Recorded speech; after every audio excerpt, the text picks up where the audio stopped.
Hello बच्चों, कैसे हैं आप लोग? बढ़िया। तो चलिए, आज आपके सामने एक बहुत ही खूबसूरत टॉपिक है जिसका नाम है बायोटेक्नोलॉजी। बच्चों को इस टॉपिक में बहुत प्रॉब्लम होता है। मेरे पास काफ़ी सारे बच्चे बोल रहे थे मेरे को कि इसका टॉपिक स्टार्ट करें हम, तो स्टार्ट कर रहे हैं आज।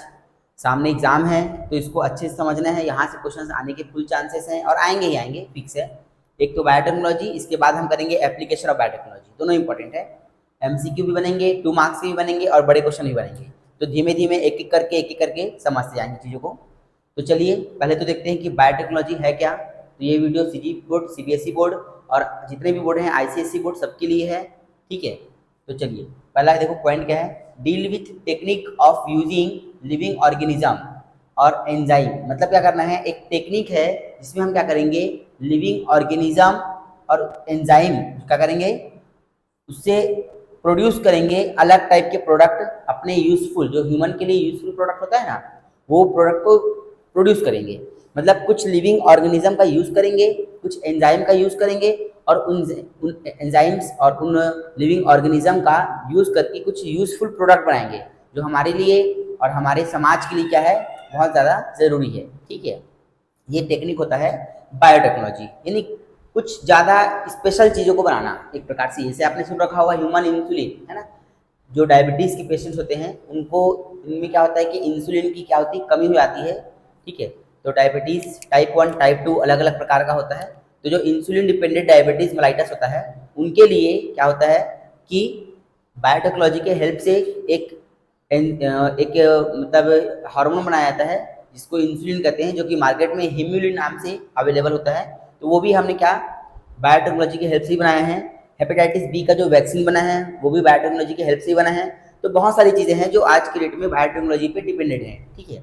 आज आपने सुन रखा होगा कि जो नई नई कंपनियां होती हैं वो फार्मास्यूटिकल कंपनी होती है, बायोटेक्नोलॉजी वाली कंपनी होती है, जो वैक्सीन वगैरह बनाती है कोविड-19 का या और भी जो वैक्सीन बनता है वो भी कहीं ना कहीं बायोटेक्नोलॉजी के हेल्प से ही बनता है, ठीक है।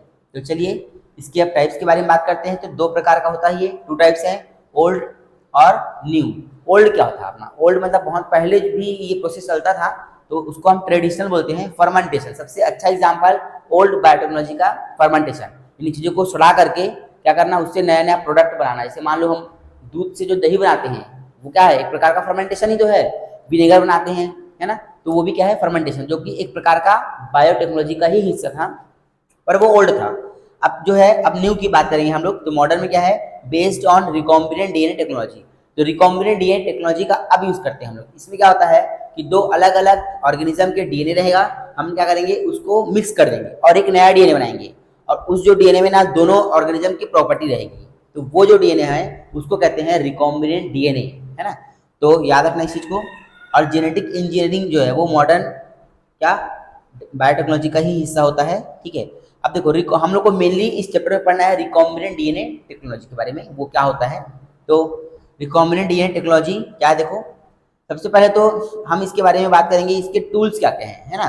टूल्स का मतलब होता है कि रिकॉम्बिनेंट डीएनए टेक्नोलॉजी, जैसे हम देखो पहले तो इतना ध्यान रखो कि रिकॉम्बिनेंट डीएनए टेक्नोलॉजी को समझने के लिए इसके टूल्स, इसको ना एक कहानी की तरह समझना, स्टोरी जैसा। जैसे बचपन में नानी और दादी हमको क्या सुनाती, कहानी सुनाती है ना, तो एक चीज दूसरे से लिंक होता है, दूसरा तीसरे से लिंक होता है, तो कनेक्ट कर करके इसको समझना है ताकि हमको आसानी से स्टोरी रहे और एग्जाम में हम अच्छे से उसको लिख सके, ठीक है। तो चलिए सबसे पहले हम बात करेंगे इसके टूल्स की। टूल्स का मतलब होता है औजार, क्या क्या टूल्स लगेंगे, क्या क्या आवश्यक चीजें लगेंगी हमको इसके लिए, रिकॉम्बिनेंट डीएनए टेक्नोलॉजी के लिए। तो इसके टूल्स में देखो मैं यहाँ लिख देता हूँ टूल्स। टूल्स क्या क्या टूल्स हैं, तो पहला टूल्स है अपना एंजाइम, है ना। एंजाइम देखो अलग अलग टाइप का होता है। पहला एंजाइम जो है वो लाइजिंग एंजाइम। रिकॉम्बिनेंट डीएनए टेक्नोलॉजी में जो यूज होगा वो क्या है, लाइजिंग। लाइजिंग का मतलब याद रखना, तोड़ने वाला, ब्रेक करने वाला, है ना। तो लाइजिंग एंजाइम यानी सेल को क्या करेगा, लाइसिस करेगा, वो ब्रेक करेगा सेल को, ठीक है।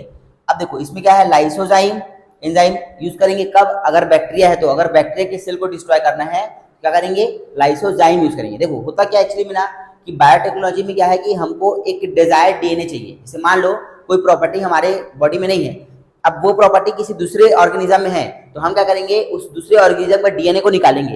अब जाहिर सी बात है, अब डीएनए निकालना पड़ेगा तो सेल के अंदर होगा डीएनए, तो न्यूक्लियस में होगा डीएनए, तो है ना। तो उस सेल को पहले क्या करना पड़ेगा, मेरे को ब्रेक करना पड़ेगा कि सेल चारों तरफ से किससे कवर रहता है, सेल वॉल से, तो सेल वॉल को पहले ब्रेक करना पड़ेगा, है ना। तो अगर बैक्टीरिया से निकालना है वो डिजायर्ड डीएनए, तो बैक्टीरिया सेल वॉल को ब्रेक करना पड़ेगा। अगर प्लांट है तो प्लांट सेल वॉल को ब्रेक करना पड़ेगा, फंगी है तो फंगी, एनिमल है तो एनिमल। तो वही मैं बोल रहा हूँ कि अलग अलग सेल लाइसिस वाले एंजाइम होते हैं अकॉर्डिंग टू हमको किससे अपना डिजायर्ड जीन या डिजायर्ड डीएनए ऑब्टेन करना है उसके हिसाब से। तो देखो यहाँ पर क्या है, लाइसोजाइम क्या करता है, ये बैक्टीरिया सेल को क्या करेगा, उसके सेल वॉल को डिस्ट्रॉय करेगा। इसके बाद सेल वॉल सेलुलोज जो है वो या पेक्टिनेज, कुछ सेल वॉल जो होते हैं प्लांट के पेक्टिन से बनते हैं, तो पेक्टिन को कौन डिस्ट्रॉय करेगा, पेक्टिनेज, और सेलुलोज को कौन करेगा, सेलुलेज।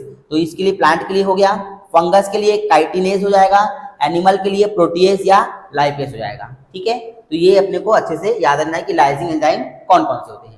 नेक्स्ट है अपना क्लीवेज एंजाइम। क्लीवेज का मतलब होता है कि उसको डीएनए को कट करने वाला, ब्रेक करने वाला, वो होता है क्लीवेज एंजाइम, ठीक है। ये भी क्या करेगा, ये ब्रेक करेगा इसको, सेल वॉल को, अब ये डीएनए को करेगा। तो cut nucleic acid, nucleic acid मतलब भाई डीएनए अपना, है ना। अब ये दो प्रकार का होता है, एक्सोन्यूक्लियस, इंडोन्यूक्लियस। तो एक्सोन्यूक्लियस क्या करता है, जैसे मान लो ये डीएनए है, तो डीएनए को ना टर्मिनल पार्ट को काटता है, ऐसे cut the terminal part of DNA, यानी कि देखो लास्ट के कॉर्नर को काट रहा है, ये 3' 5' 3' 5', तो यहां से काट रहे हैं। और जो ये होता है एंडोन्यूक्लियस, ये होता है कट द मिडिल पार्ट को काटता है, ये ऐसा, ये बीच से काटेगा। और इसका भी ना एक सीक्वेंस मिलता है काटने पर, क्या, पैलिंड्रोमिक सीक्वेंस। हमने पैलिंड्रोमिक सीक्वेंस जो है वो हमने देखा था कहाँ पर, हम देखे थे ट्रांसक्रिप्शन जब हम पढ़ रहे थे, है ना, ट्रांसक्रिप्शन, तो वहां पर हमने पैलिंड्रोमिक सीक्वेंस जो है वो देखा था। तो याद रखना कि ये भी वही पैलिंड्रोमिक सीक्वेंस से ही काटेगा। याद रखना कोई भी एंडोन्यूक्लियस होता है ना, वो कहाँ से काटता है, डीएनए को स्पेसिफिक पार्ट से काटता है, कहीं से भी नहीं काटेगा। उस जगह को हम बोलते हैं पैलिंड्रोमिक सीक्वेंस, याद रखना चीज को, ठीक है। चलिए अब देखो, एक होता है specific type of endonuclease is called restriction endonuclease, RE, restriction endonuclease. याद रखना जो रेस्ट्रिक्शन एंडोन्यूक्लियस होता है ना, क्या करता है, वो स्पेशल होता है। R E cut DNA in specific part called palindromic sequence. मैंने वही बताया आपको कि आरई जो काटेगा, किससे काटेगा, ये एंडोन्यूक्लियस भी तो है एक प्रकार का, लेकिन वो क्या करेगा, पैलिंड्रोमिक से काट रहे हैं ना, तो इसको हम लोग आरई बोल रहे हैं, रेस्ट्रिक्टेड बोल रहे हैं। अब देखो फर्स्ट आरई, ये आपके एग्जाम में 1 मार्क्स में आ सकता है। पहला आरई कौन था, यानी पहला रेस्ट्रिक्शन एंडोन्यूक्लियस एंजाइम कौन था, तो हिंड 2 था, ठीक है। इसके बाद और भी हैं, इको RI1 है, और भी अलग अलग टाइप के हैं, बैम H1, तो आपको उतना देखना पड़ेगा थोड़ा सा, पर मेन में मैं बता रहा हूँ यहाँ पर। आरई प्रेजेंट ओनली प्रोकैरियोटिक सेल, यानी जो हमको रेस्ट्रिक्शन एंडोन्यूक्लियस एंजाइम मिलता है वो हमेशा किससे मिलेगा, प्रोकैरियोटिक सेल से मिलेगा, यूकैरियोटिक से कभी नहीं मिलेगा। मतलब हमारे बॉडी के अंदर रेस्ट्रिक्शन एंडोन्यूक्लियस नहीं पाया जाता, वो कहाँ मिलता है, प्रोकैरियोटिक, मतलब बैक्टीरिया में मिलेगा, ठीक है। चलिए इसके बाद देखो नेक्स्ट है अपना थर्ड नंबर पे सिंथेसिस एंजाइम। सिंथेसिस जो बनाने वाला एंजाइम है, ठीक है। अब देखो हम मान के चलो हमने क्या किया, डीएनए कट कर लिया, अपना डिजायर्ड कैरेक्टर वाला डीएनए अलग कर लिया, अब उसको हम मर्ज करेंगे, है ना। उसके बाद डीएनए का हमको कॉपी बनाना पड़ेगा, तो उसके लिए क्या होता है, डीएनए से डीएनए बनाने के लिए या डीएनए बनाने के लिए क्या काम आता है, डीएनए पॉलीमरेज। भाई डीएनए बनाना ना अपने को, तो क्या यूज होगा, डीएनए पॉलीमरेज। और डीएनए बनाने के लिए एक और तरीका होता है, क्या, रिवर्स ट्रांसक्रिप्शन भी तो होता है डीएनए बनाने का तरीका। डीएनए बनाने का 2 तरीका है, क्या क्या, एक तो डीएनए से खुद डीएनए बनेगा, डीएनए से डीएनए बनेगा, इसको बोलते हैं डीएनए रेप्लिकेशन। इसके लिए कौन हेल्प करता है, डीएनए पॉलीमरेज। लेकिन कई बार क्या होता है, कुछ वायरस में आरएनए से बनता है डीएनए, तो इसको क्या बोलते हैं हम लोग, रिवर्स ट्रांसक्रिप्शन, है ना। मेरा वीडियो जाकर के आप देख सकते हो, मैंने रिवर्स ट्रांसक्रिप्शन में एक वीडियो बनाया है, ठीक है। तो आप देखो, आपको ये लाइन जो है वो क्लियर हो जाएगा।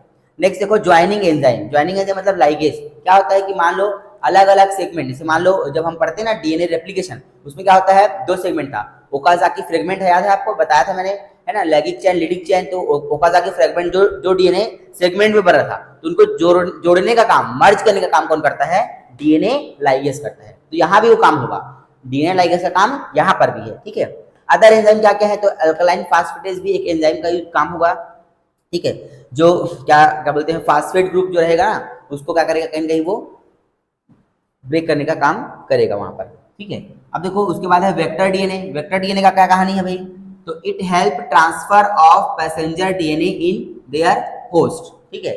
देखो वेक्टर डीएनए क्या होता है, वेक्टर डीएनए को समझने से पहले हम समझेंगे थोड़ा सा और कुछ टर्म्स, पहले वो देख लेते हैं। देखो सोर्स के बारे में पहले समझते हैं, इसको मैं बाद में बताऊंगा, पहले मैं सोर्स बता रहा हूँ। सोर्स का देखो, सोर्स का मतलब होता है, देखो जैसे मान लो मेरे को क्या करना है, मेरे अंदर जो कमी है उस चीज को पूरा करने के लिए मेरे पास वो डीएनए नहीं है, तो वो डीएनए मुझे चाहिए। अब मैं कहाँ से लूंगा डीएनए, तो कोई अदर ऑर्गेनिज्म होगा ना, भाई हम बायोटेक्नोलॉजी में क्या करते हैं, किसी ऑर्गेनिज्म का यूज करते हैं, तो वो ऑर्गेनिज्म जिसके पास मेरा मनचाहा वाला डीएनए है उसको हम कहते हैं डिजायर्ड डीएनए।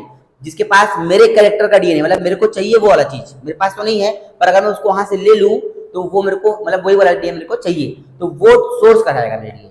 मतलब कि जो मनचाहा जो डीएनए है मेरे को जिस ऑर्गेनिज्म से मिलेगा वो ऑर्गेनिज्म कहलाएगा सोर्स। याद रखना, यानी डिजायर्ड डीएनए हम जिस ऑर्गेनिज्म से ऑब्टेन करते हैं वो कहलाता है क्या, सोर्स। तो सेल इन विच ऑब्टेन डिजायर्ड डीएनए, एकदम सिंपल सा वर्ड है, ठीक है। होस्ट क्या होता है, देखो एंटर डिजायर्ड जीन। अब क्या होता है कि हम क्या करते हैं, देखो जैसे सोर्स से मैंने क्या लिया, एक डीएनए निकाल लिया, समझो कहाँ बताऊं, यहाँ बताता हूँ, यहाँ बता रहा हूँ, देखो इजी है एकदम। देखो सोर्स से मैंने क्या लिया, एक डीएनए ले लिया, ये मान लो मैंने डीएनए ले लिया। अब इस इतने बड़े डीएनए में मेरे काम का पूरा डीएनए नहीं है, मेरे काम का कुछ डीएनए है, तो मैं क्या करूंगा, आरई के हेल्प से ना अपने डिजायर्ड जीन को काटूंगा, क्योंकि डीएनए में तो बहुत सारे जीन होते हैं। तो मैं क्या करूंगा, यहाँ से मान लो अपने काम का चीज मैं इतना काट लिया, बाकी इधर का मेरे काम का नहीं है, तो ये मैंने इसको अलग कर दिया, ऐसा अलग कर दिया। अब ये मेरे काम का चीज है, अब इसको क्या करना है, इसको इसका मेरे को ना बनाना है कॉपी नंबर। तो मैं क्या करूंगा, इस मतलब ऐसे बहुत सारे बनाने हैं, तो मैं क्या करूंगा, इसको ना इसको होस्ट में डालूंगा, इस डीएनए को कहाँ डालना है, होस्ट में। पर होस्ट में ऐसे नहीं आएगा, ये होस्ट में डालने के लिए पहले मेरे को इसको मर्ज करना पड़ेगा, जोड़ना पड़ेगा, किसके साथ, वेक्टर के साथ। देखो ऐसा वेक्टर के साथ ऐड करूंगा इसको मैं, ठीक है। तो देखो ये मान लो वेक्टर का डीएनए था ऐसा, अब मैंने इसको यहां से काटा और इतने हिस्से को लाके यहाँ पर जोड़ दिया, ये देखो ऐसा, ये मेरा ये वाला डीएनए है, डिजायर्ड डीएनए, और ये वेक्टर का डीएनए है। अब ये जो डीएनए बना है इसी को हम कहते हैं रिकॉम्बिनेंट डीएनए, क्योंकि दो डीएनए इसमें जुड़ा है ना, एक तो वेक्टर का डीएनए और एक खुद का डिजायर्ड वाला डीएनए। अब याद रखना वेक्टर के बारे में भी हम लोग पढ़ेंगे, ठीक है, क्या होता है वेक्टर, कुछ भी हो सकता है, बैक्टीरिया का टीआई प्लाज्मिड हो सकता है ना, यहाँ मैंने लिखा है, बताऊंगा उसके बारे में, वापस जाऊंगा। फिलहाल समझ में आया सोर्स क्या है और होस्ट क्या है। तो इस रिकॉम्बिनेंट डीएनए को, जो दो अलग अलग ऑर्गेनिज्म के डीएनए को मैंने मर्ज किया, इसको जिस ऑर्गेनिज्म में मैं डालूंगा ताकि मेरे को कॉपी नंबर उसका ज्यादा मिले, उसको कहते हैं हम होस्ट। देखो इंटर डिजायर्ड जीन होस्ट के अंदर डालते हैं।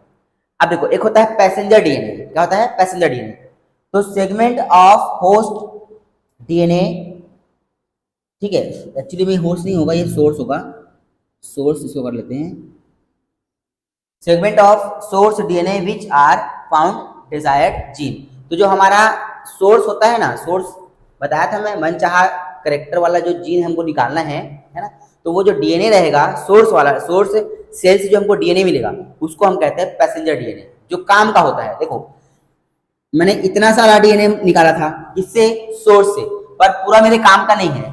डिजायर्ड जीन जितने में रहेगा ना, जैसे मान लो डिजायर्ड जीन मेरे इतने बस में था, तो ये मेरा पैसेंजर डीएनए है, और इसी पैसेंजर डीएनए को मैं एक्चुअली में वेक्टर से मर्ज करता हूँ, और मर्ज करने के बाद इसको मैं कहाँ डालूंगा, वेक्टर में डालूंगा, और वेक्टर में जब डल जाएगा ये तो फिर होस्ट में डालेंगे। क्लियर है, देखिए vector DNA, it help transfer of passenger DNA in their host.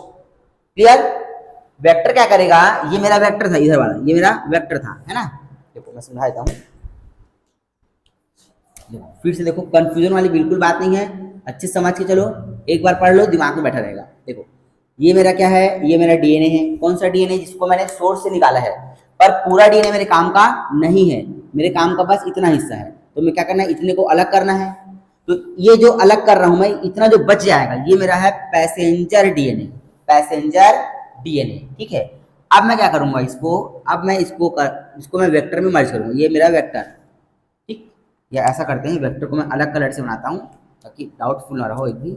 ये मेरा वेक्टर, अब वेक्टर में कहाँ जोड़ेंगे, जगह बनाना पड़ेगा, तो वेक्टर के कुछ हिस्से को हम कट करेंगे, ऐसा हटा देंगे, और अब इसको लाके यहाँ पर जोड़ देंगे। जब जोड़ देंगे तो देखो इसमें दो डीएनए आगे के आए, देखो ब्लैक वाला अलग है और ब्लू वाला अलग है ना। तो जो ब्लैक वाला हिस्सा है ना, ये मेरा पैसेंजर डीएनए का से आया है ना, यानी ये सोर्स से आया है, और ये मेरा वेक्टर का है। अब ये जो इसी को हम लोग बोल रहे हैं रिकॉम्बिनेंट डीएनए, दो डीएनए का मिक्सअप है रिकॉम्बिनेंट डीएनए। अब इसको मैं डालूंगा कहाँ पर, इसके अंदर, होस्ट के अंदर। तो वेक्टर क्या कर रहे हैं, ये वेक्टर क्या कर रहे हैं, होस्ट के अंदर पैसेंजर डीएनए को डालने में हेल्प कर रहे हैं ना। हम अकेले पैसेंजर डीएनए को होस्ट में ले आ सकते हैं, याद रखना, कभी नहीं डालेंगे। क्यों नहीं डालेंगे, क्योंकि कॉपी नंबर बनेगा ही नहीं, आगे रेप्लिकेट ही नहीं कर पाएगा वो, ठीक है। देखो it help transfer of passenger DNA in their host. अब क्या देखो, होस्ट क्या क्या हो सकता है, होस्ट हमारा ये पूरा हो सकता है, एनिमल अगर होस्ट रहेगा तो वेक्टर क्या रहेगा अपना, रिट्रोवायरस, याद रखना। जब जब एनिमल होस्ट रहेगा तब तब हम क्या लेंगे, रिट्रोवायरस का यूज करेंगे। रिट्रोवायरस क्या होता है कि एक प्रकार का ऑन्कोजेनिक वायरस होता है जो क्या करता है, एनिमल के नॉर्मल सेल को कैंसर सेल में कन्वर्ट कर देता है, जिससे कि वो ज्यादा ग्रोथ करता है वो वाला सेल। और जब सेल ग्रोथ करेगा ज्यादा तो उसका डीएनए भी ग्रोथ करेगा ज्यादा, सिंपल सी बात है, ठीक है। तो अगर मैं इस होस्ट इस वेक्टर डीएनए के साथ में जो रिकॉम्बिनेंट डीएनए है, अगर मैं इसको कहाँ डाल दूं, एनिमल में डाल दूं, तो एनिमल का सेल ग्रोथ करेगा लगातार लगातार, करेगा कि नहीं करेगा भाई, क्योंकि ये जो मैंने वेक्टर यहाँ पर लिया है ना, ये वेक्टर किसका है, ये रिट्रोवायरस का वेक्टर है, रिट्रोवायरस है। तो रिट्रोवायरस का जब मैं लूंगा तो ये ज्यादा लगातार ग्रोथ करेगा, तो ये ग्रोथ करेगा तो साथ में मेरा जो डिजायर्ड वाला हिस्सा था वो भी तो ग्रोथ होगा, अकेले थोड़ी ग्रोथ करेगा, ब्लैक वाले को लेके ग्रोथ करेगा ना वो, तो बस वही चीज है। प्लांट रहेगा तो एग्रोबैक्टीरियम टीमिफिकेंस का टीआई प्लाज्मिड, ठीक है, याद रखना ये एक बैक्टीरिया है, बैक्टीरिया में क्या होता है, प्लाज्मिड होता है जो उसको एक्स्ट्रा कैरेक्टर प्रोवाइड करता है। तो R plasmid, Ti plasmid, F plasmid, अलग अलग प्लाज्मिड होते हैं, तो हम टीआई प्लाज्मिड यूज करेंगे। टीआई क्यों करेंगे, क्योंकि टीआई प्लाज्मिड का मतलब होता है जो ट्यूमर क्या करे, ट्यूमर बनाता है, ठीक है, क्या करता है, ट्यूमर को प्रमोट करता है, ट्यूमर बनाने को प्रमोट करता है, वो होता है अपना टीआई प्लाज्मिड। तो हमको तो ट्यूमर बनाना है ना, ट्यूमर मतलब क्या, ज्यादा सेल ग्रोथ करना है, तो ये टीआई प्लाज्मिड लेंगे। और अगर बैक्टीरिया है मान के चलो अपना होस्ट, तो हम लेंगे आर प्लाज्मिड। आर का प्लाज्मिड का मतलब होता है कि एंटी जो रेजिस्टिविटी वाला प्रोवाइड करता है, नहीं हम हर बैक्टीरिया करता है, किसी भी एंटीबायोटिक से तो नहीं मरता, तो बैक्टीरिया के अंदर भी तो रेजिस्टिविटी होता है किसी किसी अलग अलग एंटीबायोटिक के अकॉर्डिंग।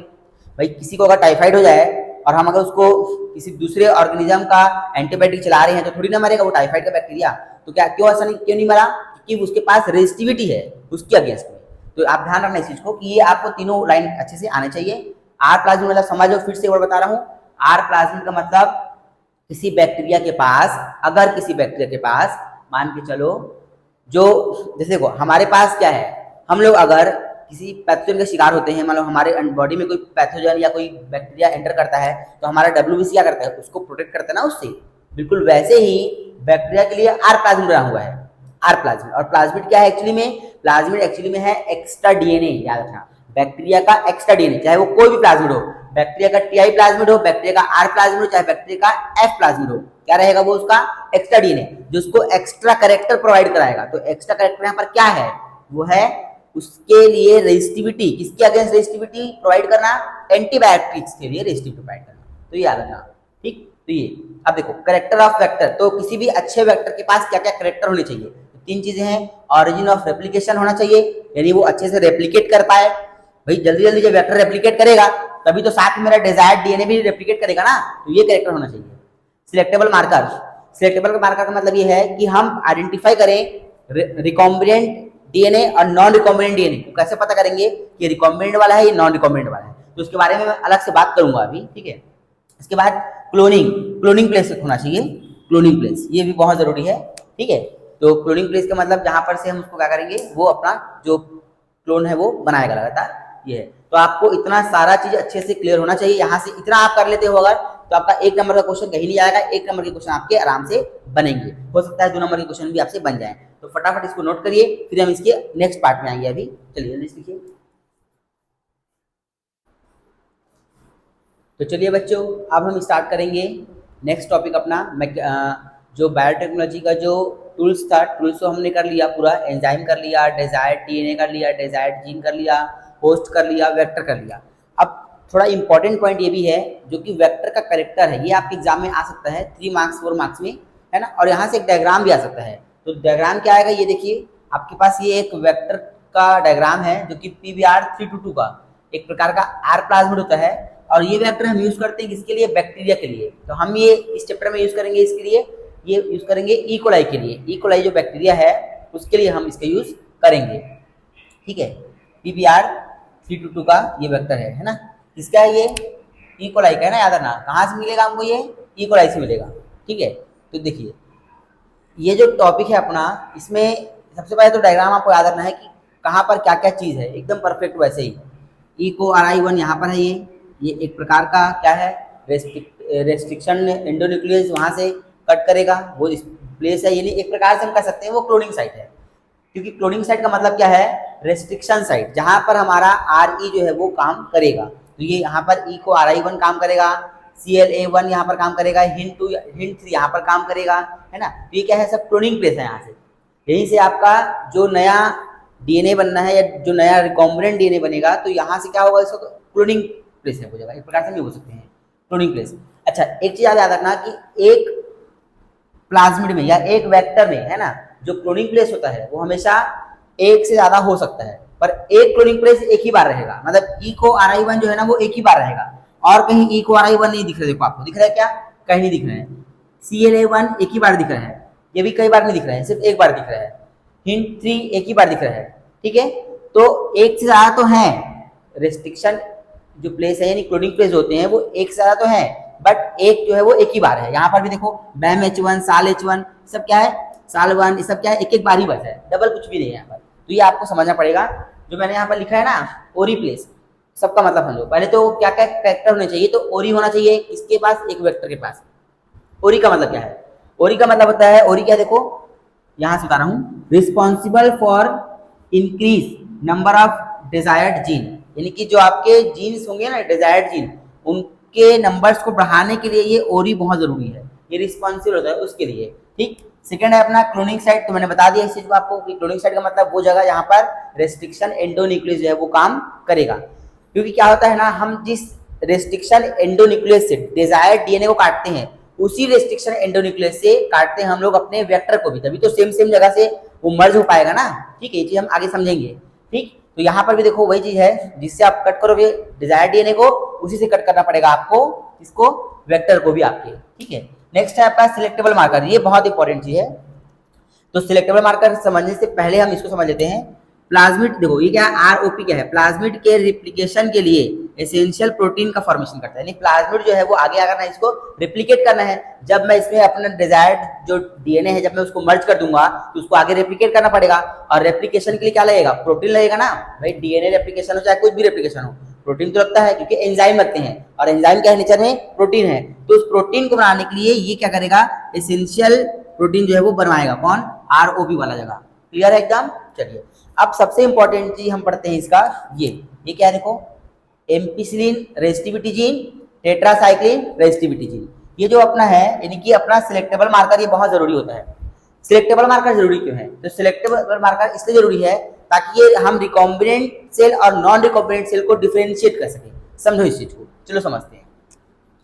जैसे मान लो, थोड़ा आराम से समझो, कोई दिक्कत नहीं है, थोड़ा वीडियो थोड़ा बड़ा बनेगा कोई प्रॉब्लम नहीं, लेकिन समझ में आना चाहिए ना। देखो इसे मान लो ये मेरा है, ये दो मेरे पास क्या है, मैंने बनाया है PBr-C22 बनाया मैंने, ठीक है। अब मैं क्या करूंगा, मैंने क्या किया, टेट्रासाइक्लिन वाली जगह को मैंने कट किया, टेट्रासाइक्लिन वाली जगह को मैंने कट किया, और कट करके मैंने यहाँ पर क्या जोड़ दिया, अपना डिजायर्ड जो भी डीएनए था उसको मैंने अटैच कर दिया, ठीक। और इसको क्या है, इसको मैंने कुछ नहीं किया, ये मेरा कैसा है बताओ। अब बताओ यहाँ पर नया डीएनए जुड़ा कि नहीं जुड़ा, जुड़ गया, यहाँ पर जुड़ा क्या, नहीं जुड़ा। तो मैं रिकॉम्बिनेंट डीएनए किसको बोलूंगा, जिसमें दो डीएनए मर्ज होंगे वो होगा ना हमारा रिकॉम्बिनेंट डीएनए। तो ये हुआ रिकॉम्बिनेंट डीएनए, मतलब ये मेरा है RDNA मतलब समझ गए, रिकॉम्बिनेंट डीएनए, और ये है NRDNA मतलब नॉन रिकॉम्बिनेंट डीएनए। अब इन दोनों को अलग कैसे करेंगे, देखो सिंपल रहेगा, कुछ नहीं करना है। हम क्या करेंगे, दोनों को डाल देंगे एक एंटीबायोटिक प्लेट में डाल देंगे, ठीक है। हम इसका चेक करेंगे AST, एंटीबायोटिक सेंसिटिविटी टेस्ट लगाएंगे, ठीक है, क्योंकि माइक्रोबायोलॉजी का एक हिस्सा होता है, AST लगाएंगे। तो क्या करेंगे, हमने क्या करा, इसको डाल दिया किस कंटेनर में डाल दिया, ऐसे कंटेनर में डाल दिया जिसमें हमारे पास एम्पिसिलिन भी है, एंटीबायोटिक, एम्पिसिलिन क्या है, एंटीबायोटिक। तो एम्पिसिलिन भी हमारे पास, एम्पिसिलिन और साथ में इसमें टेट्रासाइक्लिन दोनों चीजें हैं, ठीक। अब क्या है, इसको मैंने ऐसे डाल दिया, एम्पिसिलिन और टेट्रासाइक्लिन दोनों में डाल दिया, एम्पिसिलिन टेट्रासाइक्लिन दोनों में डाल दिया। अब ये बताओ, क्या ये जो है, क्या ये अपना जो RDNA वाला जो ई कोलाई होगा, है ना, क्या वो यहाँ पर सर्वाइव कर पाएगा, बताओ क्या यहाँ पर कर पाएगा। सबसे पहले यहाँ समझते हैं, क्या इसके पास नॉन रिकॉम्बिनेंट डीएनए के पास क्या एम्पिसिलिन रेसिस्टिविटी वाला जीन है क्या, बिल्कुल है, देखो यहाँ पर तो है ही है, हमने इसको तो कट किया नहीं।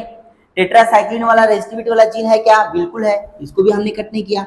तो दोनों के जीन्स हैं, और दोनों के जब R प्लाज्मिड होंगे तो क्या करेंगे, इनको एम्पिसिलिन वाला एम्पिसिलिन के अगेंस्ट और टेट्रासाइक्लिन वाला टेट्रासाइक्लिन के अगेंस्ट उनको रेजिस्टिविटी प्रोवाइड करा देगा, प्रोवाइड कराएगा। तो ये क्या करेंगे, इस दवाई से, यानी दवाई की तो है एक प्रकार से, एंटीबायोटिक क्या होता है, दवाई ही होता है, तो इस दवाई से अपने आप को ये बचा लेगा। क्यों? क्योंकि इसके पास दोनों जीन्स हैं अभी, इसलिए बचा लेगा ये, ठीक।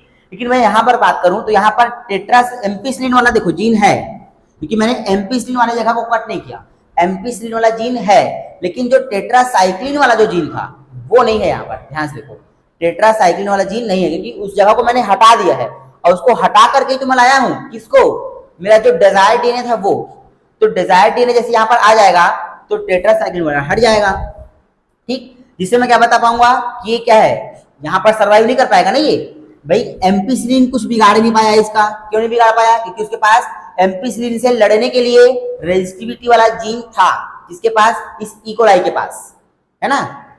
अरे यार ये PBR-C22 है भले ही, पर है तो इकोलाई के अंदर ना, इकोलाई के अंदर है, तो उसके पास वो लड़ने की क्षमता थी, किसके लिए, एम्पिसिलिन के लिए। लेकिन टेट्रासाइक्लिन से जो लड़ने की क्षमता वाला जो जीन था उसको तो मैं हटा दिया हूं ना, और उसको जब यहाँ से गायब किया हूं तभी तो जोड़ा हूं उसको, वहां पर डिजायर्ड है ये वाला, तो अब उसके लिए यहाँ पर कुछ नहीं बचा, तो वहां पर तो ये मर जाएगा, ठीक है। जबकि यहाँ पर क्या है, दोनों ही मीडिया में वो सर्वाइव करेगा। तो ये एकदम क्लियर होना चाहिए अपने को कि सिलेक्टेबल मार्कर का मतलब यही होता है, ये देखो हम पहचान लेंगे ऐसे में कि ये वाला क्या है, रिकॉम्बिनेंट है और ये नॉन रिकॉम्बिनेंट है। तो ये मैं बताना चाहता था आपको, आप एक बार एनसीईआरटी पढ़ना, आपको ये चीज और अच्छे से वहां पर क्लियर हो जाएगा, ठीक है।